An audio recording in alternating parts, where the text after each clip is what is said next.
Chapter 4. With the instinct of the healthy bachelor, I always try to make myself a nest in the place I live in, be it for long or short. Whether visiting in lodging house or in hotel, the first essential is this nest.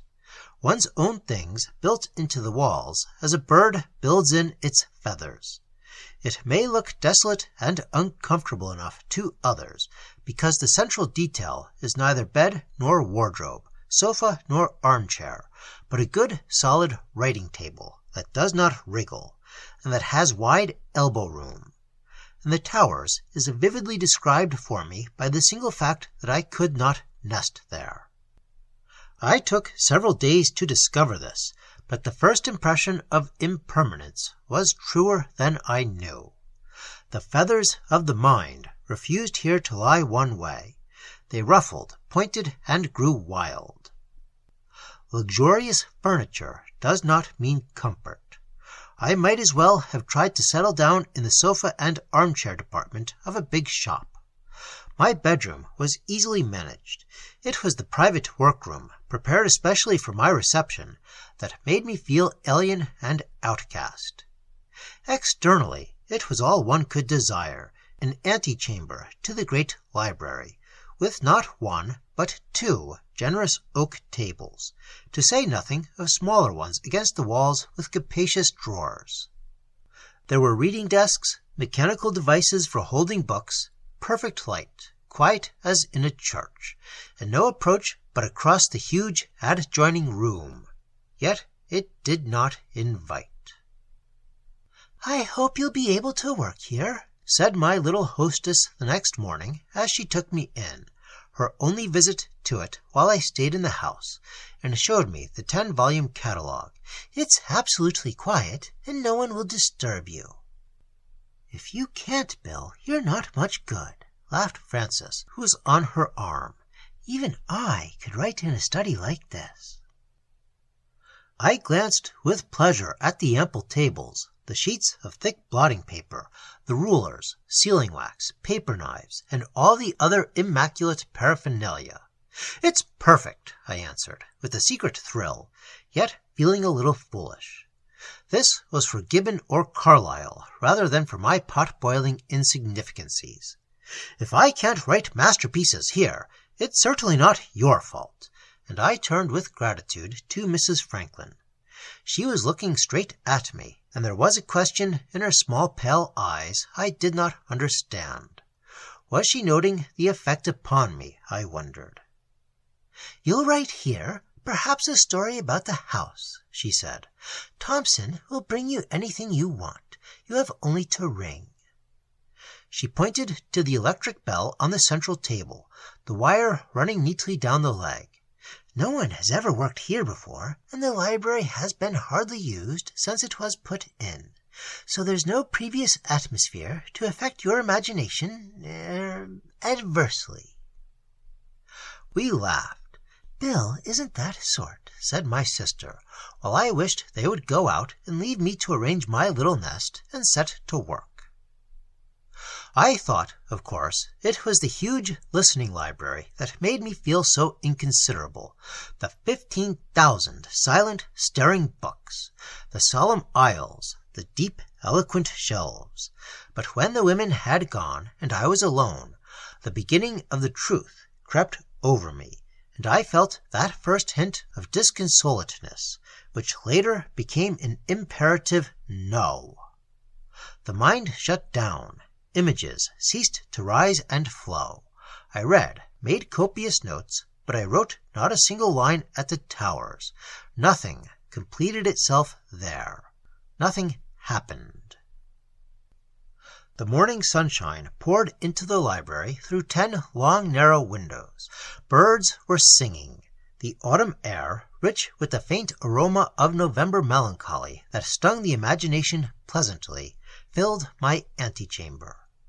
I looked out upon the undulating wooded landscape, hemmed in by the sweep of distant downs, and I tasted a whiff of the sea. Rooks cawed as they floated above the elms, and there were lazy cows in the nearer meadows. A dozen times I tried to make my nest and settle down to work, and a dozen times, like a turning fastidious dog upon a hearthrug, I rearranged my chair and books and papers. The temptation of the catalogue and shelves, of course, was accountable for much, yet not, I felt, for all. That was a manageable seduction.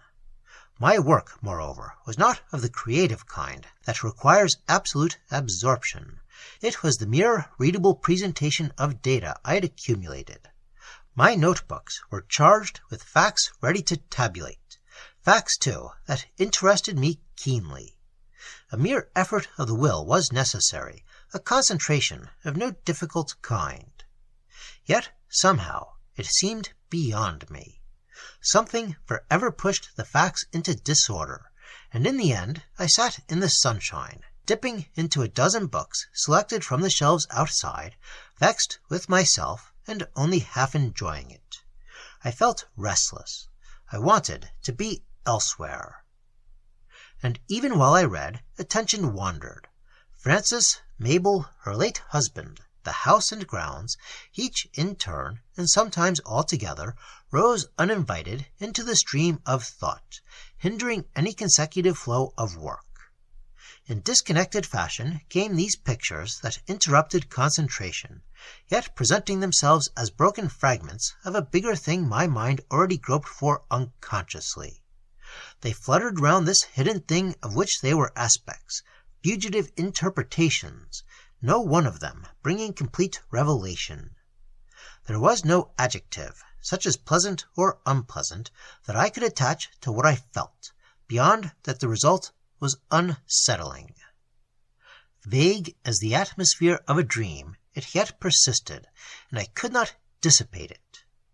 Isolated words or phrases in the lines I read sent questions scouring across my mind, sure sign that the deeper part of me was restless and ill at ease. Rather trivial questions, too, half-foolish interrogations, as of a puzzled or curious child. Why was my sister afraid to sleep alone, and why did her friend feel a similar repugnance, yet seek to conquer it? Why was the solid luxury of the house without comfort, its shelter without the sense of permanence? Why had Mrs. Franklin asked us to come, artists, unbelieving vagabonds, types at the farthest possible remove from the saved sheep of her husband's household? Had a reaction set in against the hysteria of her conversion? I had seen no signs of religious fervor in her. Her atmosphere was that of an ordinary, high-minded woman, yet a woman of the world. Lifeless, though, a little, perhaps, now that I come to think about it. She had made no definite impression upon me of any kind, and my thoughts ran vaguely after this fragile clue. Closing my book, I let them run. For with this chance reflection came the discovery that I could not see her clearly, could not feel her soul, her personality. Her face, her small pale eyes, her dress and body and walk, all these stood before me like a photograph, but herself evaded me. She seemed not there, lifeless, empty, a shadow, nothing. The picture was disagreeable, and I put it by. Instantly she melted out, as though light thought had conjured up a phantom that had no real existence.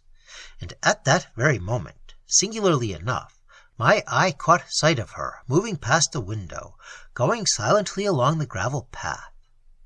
I watched her, a sudden new sensation gripping me.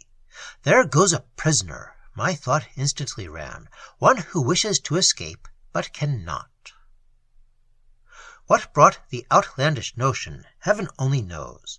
The house was of her own choice. She was twice an heiress, and the world lay open at her feet. Yet she stayed, unhappy, frightened, caught. All this flashed over me, and made a sharp impression even before I had time to dismiss it as absurd. But a moment later, explanation offered itself, though it seemed as far-fetched as the original impression. My mind, being logical, was obliged to provide something, apparently. For Mrs. Franklin, while dressed to go out, with thick walking boots, a pointed stick, and a motor cap tied on with a veil as for the windy lanes, was obviously content to go no farther than the little garden paths. The costume was a sham and a pretense. It was this, and her lithe, quick movements, that suggested a caged creature, a creature tamed by fear and cruelty that cloaked themselves in kindness, pacing up and down, unable to realize why it got no farther, but always met the same bars in exactly the same place. The mind in her was barred. I watched her go along the paths and down the steps from one terrace to another, until the laurels hid her altogether, and into this mere imagining of a moment came a hint of something slightly disagreeable, for which my mind, search as it would, found no explanation at all. I remembered then certain other little things. They dropped into the picture of their own accord, in a mind not deliberately hunting for clues. Pieces of a puzzle sometimes come together in a way, bringing revelation, so that for a second there flashed across me, vanishing instantly again before I could consider it, a large, distressing thought that I can only describe vaguely as a shadow. Dark and ugly, oppressive certainly it might be described, with something torn and dreadful about the edges that suggested pain and strife and terror. The interior of a prison with 2 rows of occupied condemned cells, seen years ago in New York, sprang to memory after it. The connection between the two, impossible to surmise even. But the certain other little things mentioned above were these: that Mrs. Franklin, in last night's dinner talk, had always referred to this house, but never called it home, and had emphasized unnecessarily, for a well-bred woman, our great kindness in coming down to stay so long with her. Another time, in answer to my futile compliment about the stately rooms, she said quietly, "It is an enormous house for so small a party, but I stay here very little, and only till I get it straight again." The 3 of us were going up the great staircase to bed as this was said, and, not knowing quite her meaning, I dropped the subject. It edged delicate ground, I felt.